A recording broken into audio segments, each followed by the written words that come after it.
Quand on pense à Napoléon Bonaparte, on pense aux batailles, aux conquêtes, à l'Arc de Triomphe. Mais si son héritage le plus durable, le plus profond, n'était pas une victoire militaire, si c'était un livre, un simple recueil de lois qui, 2 siècles plus tard, continue de façonner des millions de vies, bien au-delà de la France. C'est l'histoire fascinante du Code civil. Et dès sa naissance, le mythe s'est installé. L'image d'Épinal, on la connaît tous. Napoléon, génie solitaire qui aurait dicté à la France des lois claires, logiques, parfaites. Un chef-d'œuvre sorti de son seul esprit pour mettre un point final au chaos de la Révolution. Une histoire simple, puissante et un peu trop belle pour être vraie. Car derrière ce mythe se cache une réalité bien plus complexe et franchement bien plus intéressante. C'est une histoire qui remonte à des siècles de rois impuissants, qui passe par des révolutionnaires pleins d'idéaux mais complètement dépassés, et qui culmine avec l'arrivée d'un outsider, un Corse, dont la volonté de faire a réussi là où tout le monde avait échoué. Alors, voilà notre parcours. On va d'abord explorer la légende, cette fameuse loi parfaite. Puis, on va faire un bond en arrière dans le chaos juridique qui régnait avant. On verra les tentatives ratées de la Révolution, comment l'arrivée de Bonaparte a tout changé, et enfin, on analysera l'héritage bien réel de ce texte fondamental. Pour commencer, il faut vraiment saisir l'importance de ce code à l'époque. Ce n'était pas vu comme un simple texte de loi, c'était perçu comme le socle même de la France moderne. Cette phrase, elle dit tout. Imaginez un peu, la France sortait d'une décennie de chaos, de changements de régime violents. Les gens aspiraient à la stabilité.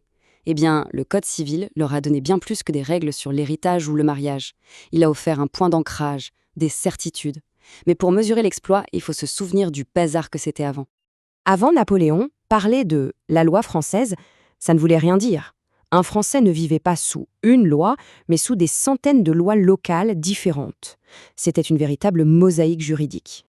La France était littéralement coupée en deux. Au nord, c'était le pays des coutumes, plus de 360 droits locaux différents, souvent même pas écrits. Au sud, c'était le droit écrit, un héritage direct de l'Empire romain. Concrètement, les règles de mariage, de contrat, de succession, tout changeait d'une région à l'autre. Voltaire disait avec son ironie habituelle qu'en voyageant dans le royaume, on changeait de loi plus souvent que de cheval. C'est dire. Attention, l'idée d'un code unique, ce n'est pas Napoléon qui l'a inventé, loin de là. C'était un vieux rêve, le Graal des juristes français depuis des siècles. Mais voilà, la monarchie absolue était, paradoxalement, impuissante. Le roi devait être le gardien des traditions, pas leur fossoyeur. Il ne pouvait pas juste balayer des siècles de coutumes. Le système était complètement bloqué. Alors forcément, quand la Révolution arrive, avec sa promesse de faire table rase du passé, on se dit « ça y est, c'est le moment ». Unifier le droit devient une priorité absolue. Et pourtant, ça va être un échec monumental. C'est une vraie chronique de l'échec. Le premier projet ? Trop juridique pour les révolutionnaires, qui voulaient de la philosophie, poubelle. Le deuxième, trop philosophique, trop moralisateur, il a été balayé avec la fin de la terreur. Le troisième, plus sérieux, arrive beaucoup trop tard. L'énergie révolutionnaire s'est perdue dans les querelles politiciennes, bref, un fiasco.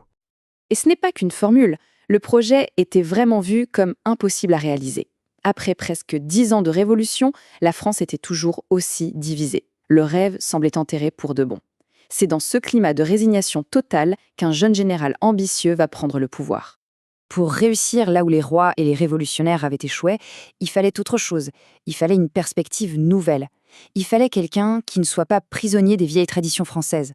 En fait, il fallait un outsider. Napoléon Bonaparte, il faut bien le comprendre, n'est pas né français. Il l'est devenu. Il est né en Corse, 1 an à peine après son annexion par la France. Toute son enfance, il s'est vu comme un patriote corse, opprimé par les Français. Écoutez ces mots. C'est le jeune Bonaparte, il a 20 ans. Cette rage, on sent bien que pour lui, les Français, ce sont les autres, les envahisseurs. C'est cette distance, cette vision d'étranger qui va lui donner une liberté d'action que personne n'avait eue avant lui. Quand il est envoyé en France comme boursier du roi, il est l'étranger. Le petit Corse pauvre, avec son accent à couper au couteau. Il subit les moqueries de ses camarades aristocrates. Cette expérience de marginal va nourrir une ambition féroce et un pragmatisme total. Il n'a aucun respect pour les vieilles coutumes françaises. Pour lui, ce n'est pas un héritage sacré, c'est un problème à régler.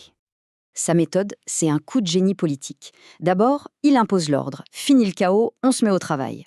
Ensuite, il ne refait pas l'erreur des révolutionnaires. Il confie le boulot à des pros, 4 des plus grands juristes du pays. Et surtout, le point clé, il leur donne un mandat clair. Pas d'invention, on fait une synthèse, on fusionne le meilleur de l'ancien et du nouveau. Cette phrase de Portalis, le grand architecte du Code, est fondamentale. Elle explique tout. Le Code Napoléon n'a pas été créé de toutes pièces en 1804. Il a été distillé.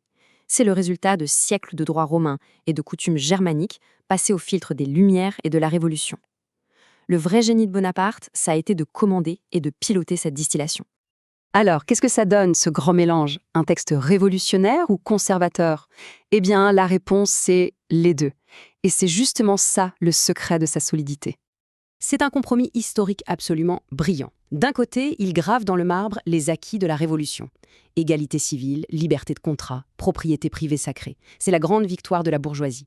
De l'autre, sur la famille, il est hyper conservateur. Il restaure l'autorité du père et du mari. Comme ça, il rassure la France traditionnelle. C'est ce double visage qui lui a permis de durer. Cette image raconte toute une histoire, l'ascension spectaculaire de Napoléon, de simple officier corse à maître de l'Europe, puis sa chute tout aussi brutale. On dirait le symbole même de la fragilité du pouvoir militaire, de quelque chose qui ne peut pas durer. Et c'est là tout le paradoxe de Napoléon. Les frontières qu'il a dessinées avec ses armées ont été effacées en quelques années.